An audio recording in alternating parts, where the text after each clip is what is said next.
Which Azure service is used for hosting databases?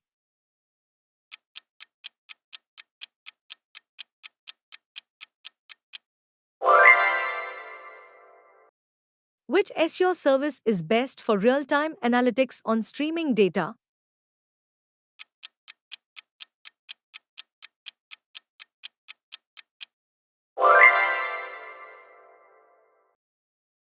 What is Azure Data Factory used for?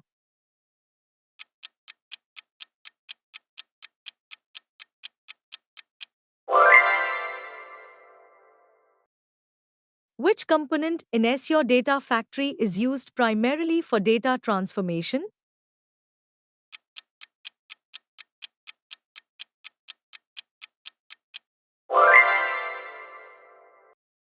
How does Azure Purview help in data governance?